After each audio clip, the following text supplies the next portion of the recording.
Miss Toston says she got engaged to her high school sweetheart, only to discover he's been engaging with everyone else.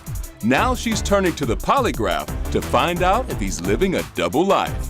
Today on Divorce Court. Rise. The Honorable Judge Starr presiding.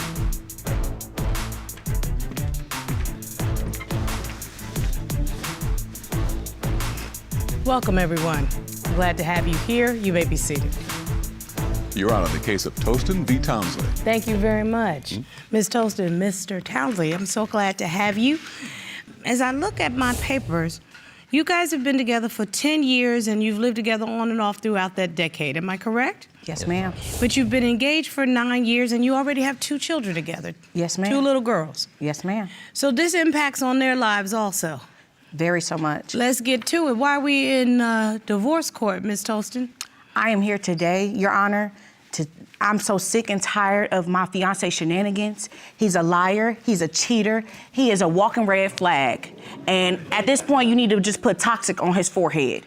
If he don't tell the truth today, and the lie detector say he lying, he going home with you, the bailiff, he going home with this audience. I will not continue this, okay? Well, Ms. Toston, I completely respect you, but that's your prize, not mine. He not going to me. I need a return sender. Oh, you might. I need a return sender real quick. Okay, exactly. Oh, dag, Mr. Townsley, what in the world have you done to deserve that, sir? Well, I've made mistakes, Your Honor, but I'm here today because I want to correct the mistakes that has been said or did in the past, and I just want to fight for my family and show Wyisha that I love her. Lies. And my kids. And Lies. When I pass this polygraph, we will know that it's not lies, and on August 12th, I will be marrying her. Okay, so you're supposed to be getting married in the next year. Yes, ma'am. Let's see if that wedding is going to take place. Ms. Toston, why don't you take me back to a time when you was not ready to return him to sender, when there was some daffodils and some daisies going around, okay? Lollipops. How did you all meet? So we met in high school in 2011. We literally went to school. He was a grade above me. I was younger. He was approaching me. I wasn't interested. He was very persistent. So around like 2016 is when he kind of got my attention, and we started from there. But it kind of happened too fast, real fast. I moved in like 7 months in with him. I ended up being pregnant. Around this time, in that maybe, I think, 6 weeks of moving with him, I basically caught him with another girl in the bed. I literally was coming home from work and seen that, and he told me that he met her online, it was nothing, and we can get past this. So I literally let it go. I just kept going forward with everything that, you know, You were like, pregnant at the time? I was pregnant 13 weeks. Yes, ma'am. Okay, and you were 20 years old for all practical purposes? Yes, ma'am. Okay, Mr. Townsley, how did you get through that? Because that sounds like a lot for a brand new relationship to have to encounter. You must have been a smooth talker to be able to get out of that one. Can sell water to a horse. Well, Your Honor, let's just start off here. I love Wyisha unimaginably. Okay. She's the first person I ever really loved. Okay. I love her smile, I love her attitude, I like the way she carries herself. I mean, that's just the mindset that she put me in. She taught me how to grow up. She made me become a better man. She taught me how to get my affairs in order. So with that being said, I've grown a lot dealing with Wyisha. So yes, in the beginning, I did make my mistakes and I was wrong, but now I'm just trying to rectify. But now we in there, right, Ms. Toston? And you decided you could get past it. I did. Okay. I did. So he ended up proposing to me. I didn't accept the first proposal because he was drunk. So I was just like, yeah, I'm not doing that. That's I smart. deserve better. To her 3 times. No, I deserve better, not a 3 drunken different times. proposal. The second time he did it right. He took me to the mall, was like, you can pick out any ring that you want. Poured his heart out to me, telling me how he wouldn't betray me again, how he would be honest, the man that we needed and the provider we needed. Okay. So I'm like all for it. The third time he proposed. Well, what happened to the second time? Why you need a third? Exactly. So literally, I'm waiting and like maybe wait a year like normal people to do like all the ins and outs, the dress, the this, the that. Right. We never even talked about it. It never even got up to a topic of a conversation. So this last time he did it the correct way. He proposed in front of our friends and our family and our children. So it was just like, okay, let's get this through. I started planning all of this. I started getting our dress. I started doing tux fix and things like that, but I walked into a whole bunch of red flags. And when I say red flag, it was shooting at me and I was trying to ignore it and get past it. So you're supposed to get married in August of this year. Yes, ma'am. Well, what happened? Everything went left. For the last 2 years, we literally, like I told you, I was planning venues, doing makeup, doing hair, doing all this other stuff. Right. He literally just ignored it. So I asked his brother, I'm like, okay, so what's wrong with your brother? Because what he got going on that he can't marry me? Because look at me. I know I'm worth it. Yeah. You know? So I literally like, what's going on? His brother said to me, what happens in the dark comes to light. So I started investigating, looking through his phone, and I know I'm wrong for privacy or whatever. You are. But whatever, because we planning this whole wedding and we so close to our date. Literally, I find out that he's engaged to somebody else. He engaged to somebody else. He been texting this girl, going on, like I have evidence. I can submit evidence right now, Your Honor. Literally, he's been telling this girl that they supposed to get married and she's talking back and forth. I would like to see the evidence, and I'm gonna need glasses. I can already tell. My ring cost over $2,000. Yours was barely $1,000. Who's saying that? That's her texting me, telling me like, you marrying him, he gonna cheat on you. You gonna go through this wedding like. Are you going to tell me who you are? Glad you know he'll spend that much on me and not you. It's him for sure, but I'll let you have it. I just wanted you to be informed. Bye. Yeah, barely spent $1,000 on you. Wait, you fighting with a woman over a man that you're supposed to be marrying? They supposed to be engaged. She was telling me that they engaged and he's not supposed to be marrying me. So mind you, we 3 days away from my wedding. Okay, wait a minute. For his birthday in February, I did this whole romantic situation. Candles, lighting, this and the third. And I'm like, got lingerie, got my little outfit on for him. We go out, we go back to the hotel. I'm seducing my man. And normally a man will be aroused by that. He's not. What did you think it was? All the other females. Okay, Mr. T. All right, Your Honor. I'm listening. Just to be simply put, at the end of the day, I want my family. Of course, I love Wyisha. Lies. And I was wrong for it. Yes, I was texting the girl. No, I was not engaged to her, and I did not engage the conversation. My best friend was trying to help. Wait. Excuse me. Keep going, Ms. Townsley. My best friend was acting as me so we can secure what we call a bag nowadays. So basically, to sum it up, my best friend would engage the conversation, and I put the sprinkles on top. I sold the story that he was giving her. And she was telling us that her dad was a basketball player. He made good money. She was talking about $200 million insurance policies, IULs, buying us a Maybach. At the end of the day, I'll take that because I have no money. So at the end of the day, you were catfishing this lady. Hustling, yes. No, you were catfishing this lady is your story. You and your homeboy were catfishing this lady. Yes.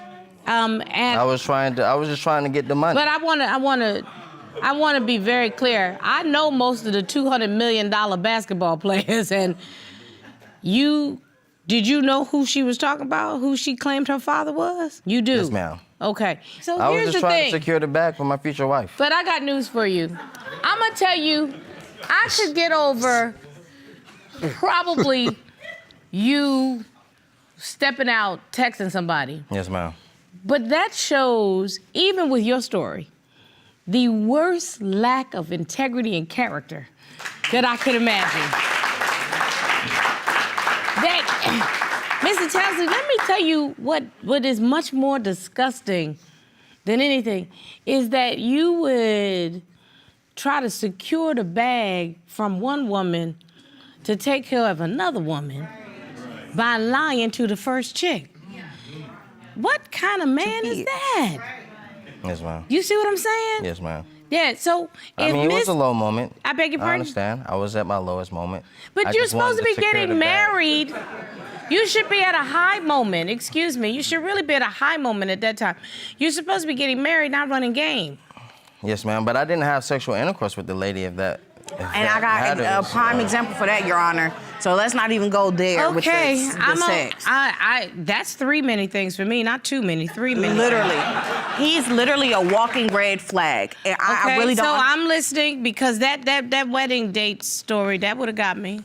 He literally, for his birthday in February, I did this whole romantic situation, candles, lighting, this and the third. And I'm like, got lingerie, got my little outfit on for him. We go out, we go back to the hotel. I'm seducing my man, or I think I'm seducing my man, trying to, this your birthday, let me show out for you. We tussling, going back and forth on the bed, kissing and rolling and all this other stuff. And normally a man will be aroused by that. He's not. So I'm like, okay, let me go down and get him that okay?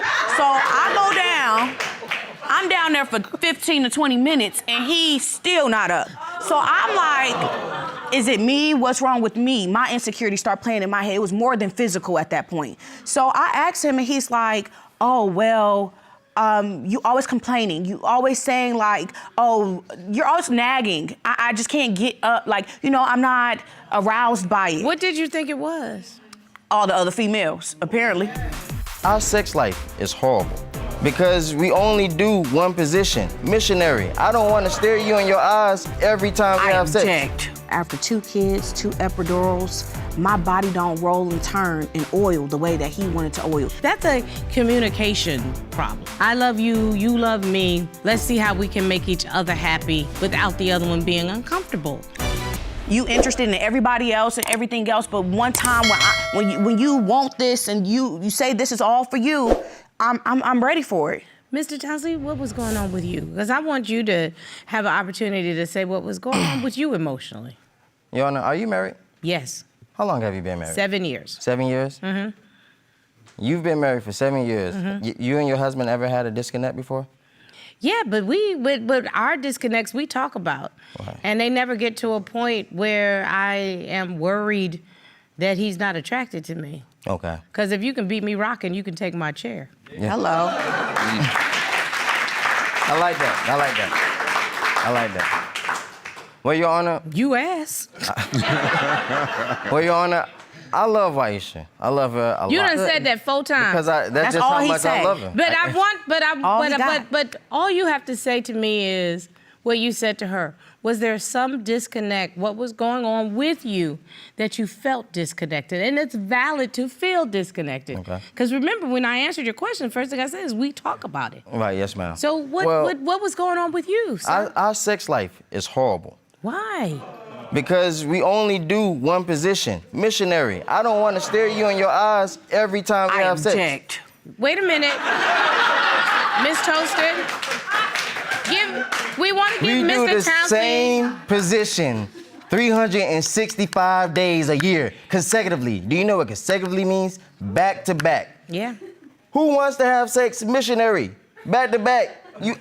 Don't get me wrong, I love you. Like I just said, that's why I have to express, I love you. Yeah. But I don't want to look you in your eyes every time. I want to do something different. I want to bend you over. I want to put your feet in there. I want to pick you up and put you on the wall, baby. I want to do, that baby boy position when he had, I want to do that sometimes. But we can't do that if all we doing is missionary. What am I going to do? Mr. Townsley, valid point. Miss Toston, has your fiance expressed to you, either as animated as he was today, or less animated, that he's looking for a little bit of spice to your intimate life? Let me tell you something, Your Honor. After 2 kids, 2 epidurals, my body don't roll and turn and oil the way that he wanted to oil. We used to be on our neck, heads. He want me swinging off the balcony. He wants me on the door. But Miss Toston, rarely does a man verbalize what he needs and wants. They just hold it back to themselves or they seek it elsewhere. And so your man just said to you, he doesn't want what he considers to be boring sex. So you don't think that there's a time for you all in a cuddle situation to talk through what you feel like, how you feel, what foreplay might help you so that you can experiment, those kinds of things. That's a communication problem. That's sit down, I love you, you love me, let's see how we can make each other happy without the other one being uncomfortable. I could work on that. I think you should work on that. But he's a liar.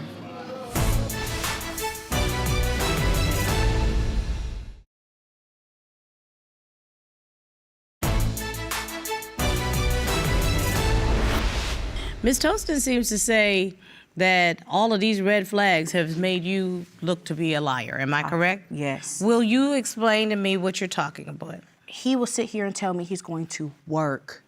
I'm going to work, babe. I'll see you later. Why I get a text message from one of my friends and her homegirls, my friend homegirl texted her saying that he invited them out. Mind you, he's supposed to be at work. Pack a bag, come over and hang out. So I'm like, oh, I'm finna pull up. She was like, no, just play it cool, girl. You know, da-da-da-da. He come back home, I address it to him. He lies. He's been lying for months. So now I gotta question if he's at work or the homeboy house. See, that's exactly. With another girl. Yeah, because you know what happens, Mr. Townsley, whenever you get caught in a lie, so then they're gonna question again and again and again. Yes, so in this situation that your fiance is describing, where the girl dimed on you, you got caught. Did you admit to it? Not until she caught me. Eventually, after 8 times of asking and putting his back against the wall to ask, he admitted. How'd you to it. actually find out? My friend, she had texted me and was like, hey girl, I just wanted to let you know that one of my friends was invited to one of the parties by your man. And I was you like, didn't even know he was giving those parties? No, it was him and his friends. Go ahead, Mr. Townsley. This is my best friend. And granted, I'm wrong, because I should have told her off rip that I didn't want to go to work. And I admit that I'm wrong. That it can't be justified at this point. I shouldn't have did it, which is, I have understanding now that I should have just talked about it and been a man about it. How long ago was this, sir? A couple of months ago. I should have communicated that I wanted to go to his birthday party. But she's so hard to talk to sometimes. Sometimes when I tell her, hey, babe, I want to go out with my friends, because of my past, I have to hear you're lying, you're cheating. What female is going to be there? Or what are you doing? So in or other why y'all words, hanging out? So you want to go hang out with all your male friends? That don't sound correct. So she has lost the trust in you, and the simplest things you find yourself having to lie about because she doesn't trust you no matter what. Right. Okay? But that Your means Honor, that the communication has completely broken down, but you've caught him in enough lies that you don't trust him. And it's not even the only one. The next one was, he told me he was so he was like, I need your help. I need you to help take a family member to the hospital. I said, okay. He was going to go and fix a car. So I'm like, okay, we had a little problems with our car. So I was like, okay, that's understandable.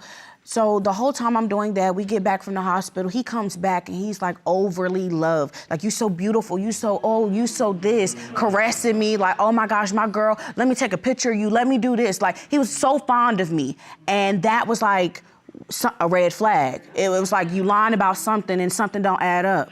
So wait, under most circumstances, I would feel good about my man. Not all the time, because he's friendly when he's doing something he's not supposed to. So you're telling me that's a pattern? It's a pattern. So this time, I go through his phone and I find that a girl posted in our blanket, in our bed, literally online, sent him talking about I miss you, and so on and so on.